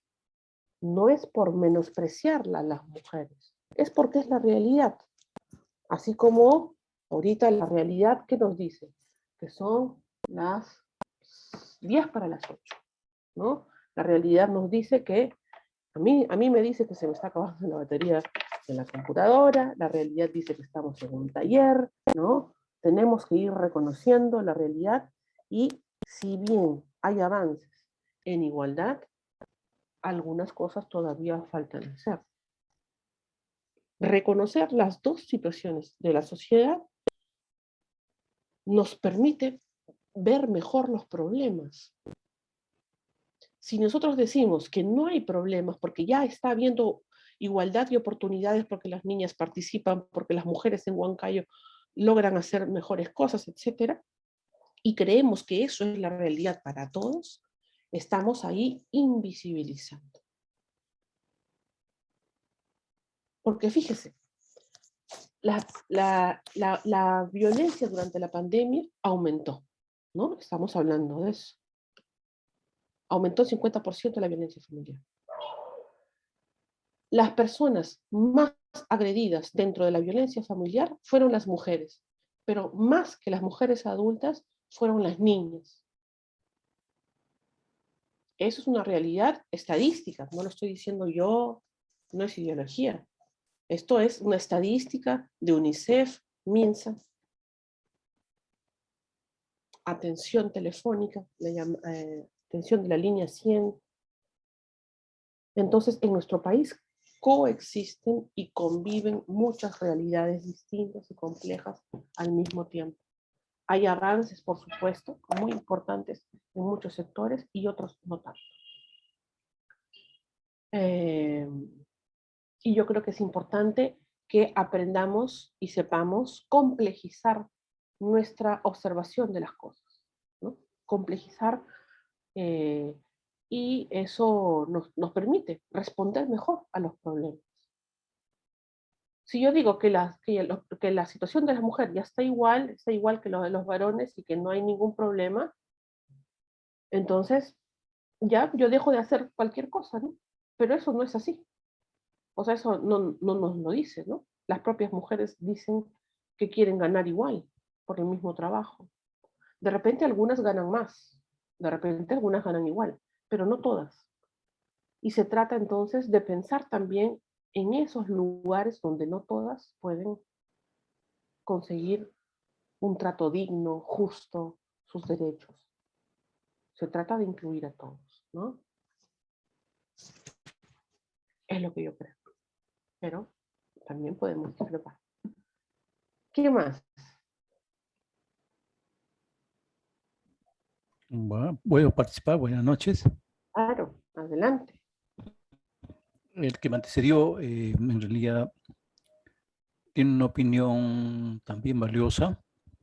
Lo que quiere decir es que creo que he entendido de que no minusvaloremos a la mujer, sino elevemos la condición de igualdad al hombre, ¿no? Lo que no quiere decir de que ya todo está solucionado y todos estamos en igualdad de condición hombre y mujer. Lo que sí he observado es que la cultura machista es la que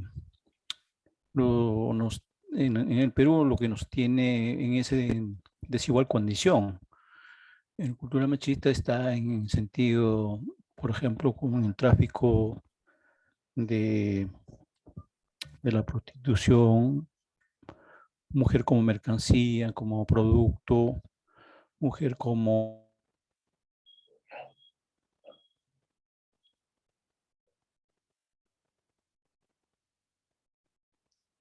Hola. Feliciano, no se te escucha, creo que tienes Sí. problemas con tu micro. ¿Qué fue? Feliciano.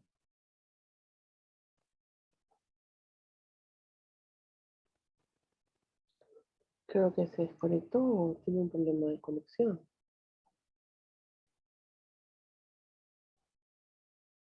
De repente alguien más quiere comentar algo. Mientras esperamos que Feliciano vuelva.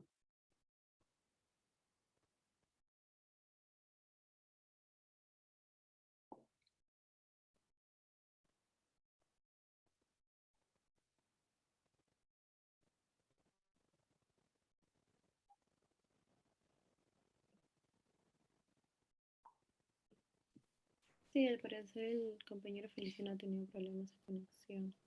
¿Algún Ujú. otro compañero que desee participar?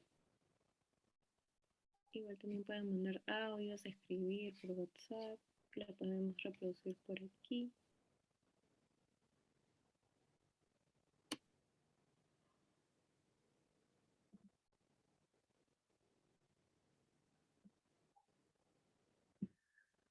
Bueno, de repente comentar un poco, ¿no? Si es que Feliciano va llegando, comentar solamente de... Ah, está, creo que Jimmy quiere hablar. Jimmy. Hola, Hola.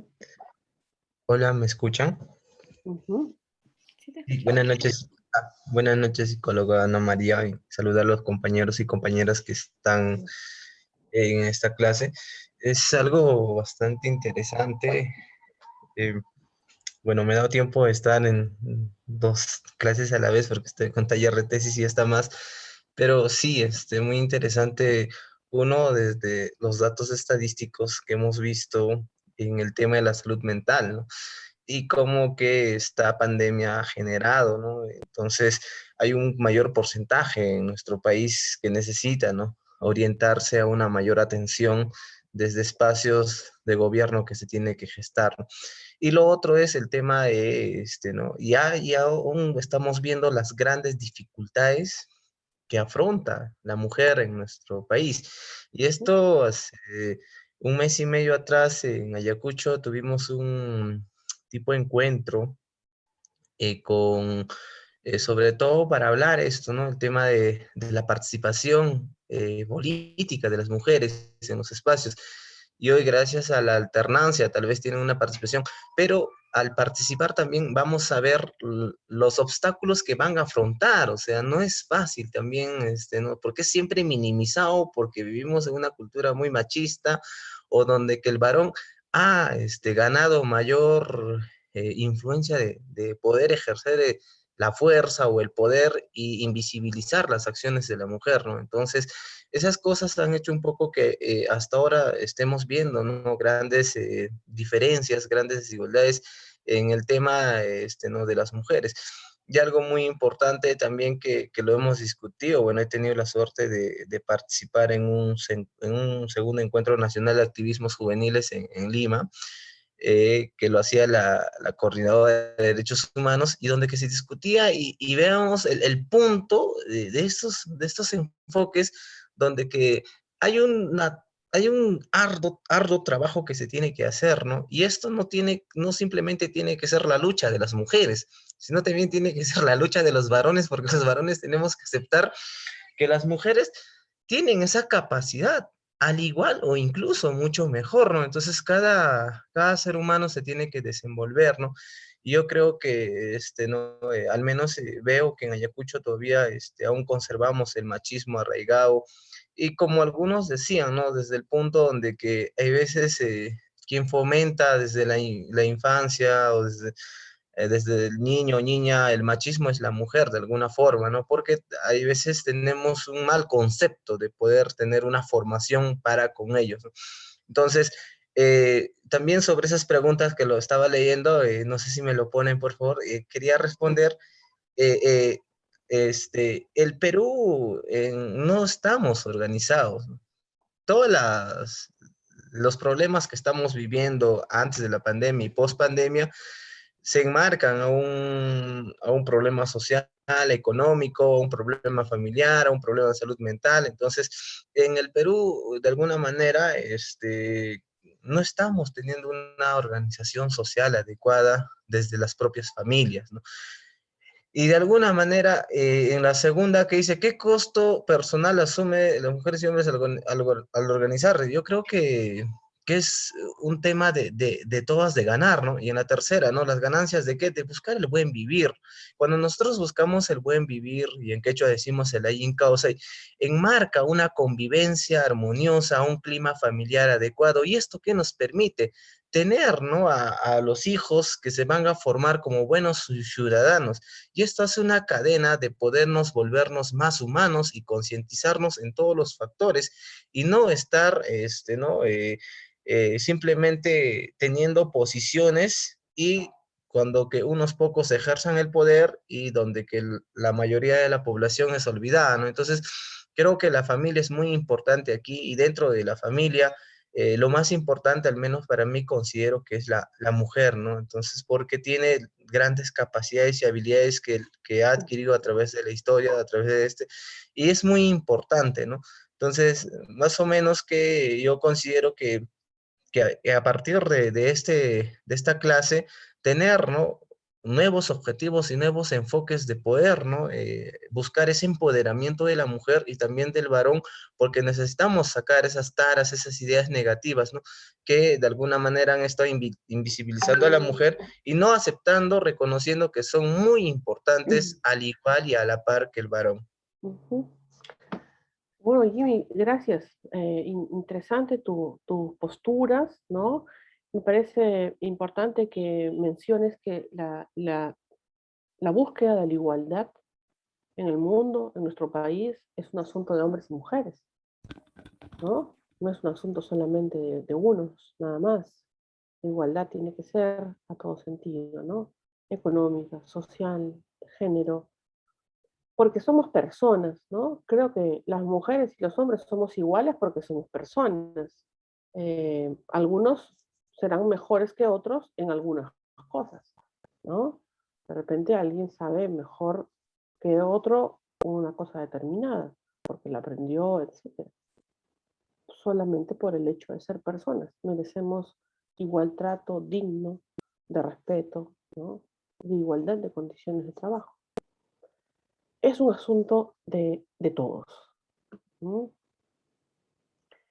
Feliciano, sí, nos imaginamos que estaba fallando el internet. ¿Quieres terminar de comentar? ¿Quieres terminar tu idea? Sí, en realidad se fue el internet y aquí nos falla bastante. No, sí, la idea era de que las mujeres en realidad trabajan casi igual que los varones, y le contaba allá de la sierra, porque las mujeres, y eso a veces lo escribo en WhatsApp para realzar su trabajo, su labor. Las madres se levantan 5 de la mañana y terminan de dormir a las 10 de la noche, después que el varón ya se ha levantado después de la madre y se acuesta antes de la mamá, ¿no? Entonces, en realidad el trabajo de las mujeres es muy largo y además más complicado. Ahora que estoy jubilado, por ejemplo, soy ayudante oficial de mi esposa en la casa o de todo, ¿no?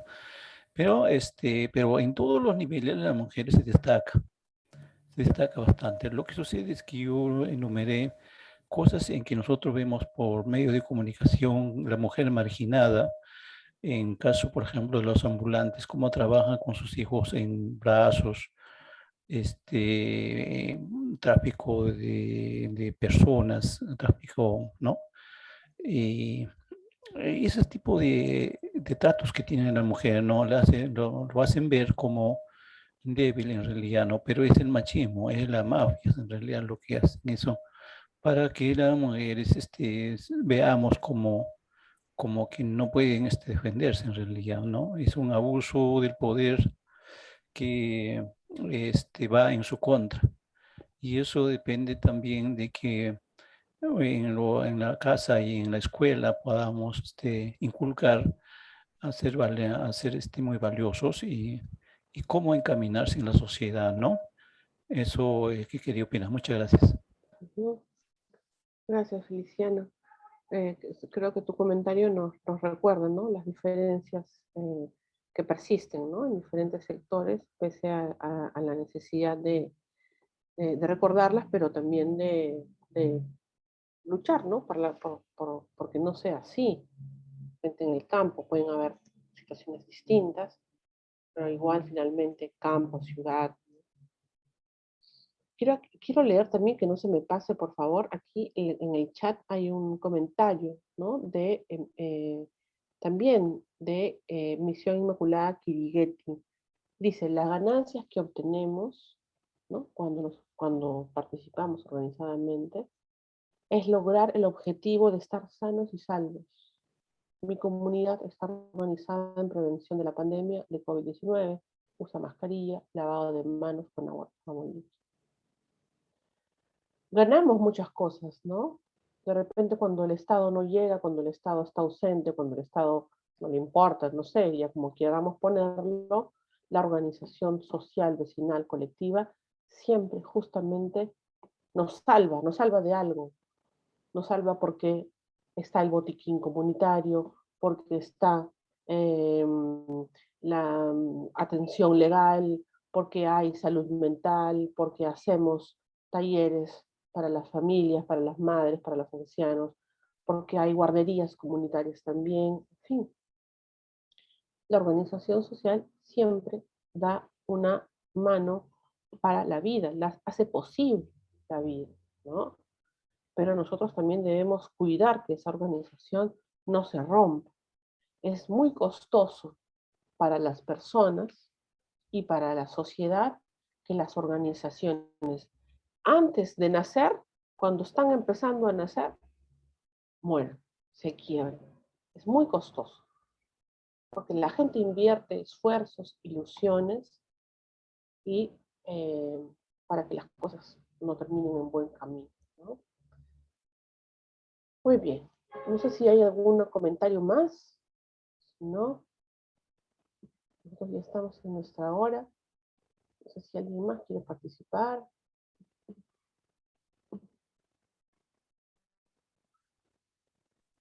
Bueno, entonces... Señorita, buenas noches. Acá con la señora Asunción estoy participando también. Estoy escuchando de las mujeres que siempre acá en mi comunidad, estoy escuchando a mis compañeros que están hablando en cada de la sierra. Acá en mi comunidad somos selváticos y como se iba a participar aquí todavía siempre ha sido nosotros marginados, humillados. pero en sí hoy día ya somos varones y mujeres, somos iguales, trabajamos por iguales, pero en sí las mujeres la que más trabaja en mi comunidad, niños, estar cerca de ellos, pero los varones están a un lado, o sea, cada quien es diferente lo que es de la sierra, lo que es de la selva, o sea, creo que los varones no tienen ese amor, cariño a los hijos, sabe, claro, tiene con sus hijos, pero no es más cercanos, o sea, como nosotros mujeres estamos ahí donde sea, estamos con nuestros hijos, trabajamos, levantamos, estamos con ellos, día y noche estamos con ellos. He visto todos tus comentarios, ¿no? Lo que hemos hablado, todos los temas, estoy escuchando, ha sido la pura verdad. Poco a poco los varones en hoy día ya recién están, hay papás que ya siempre están con sus hijos, están con la mamá, los dos, pero pocos somos para estarnos juntos. Eso sería mi participación, señorita. Muchas gracias, porque es bien importante cómo los hombres, ¿no? En realidad de todas las edades, pero los jóvenes están teniendo un mayor reconocimiento, ¿no? De esta necesidad de igualdad.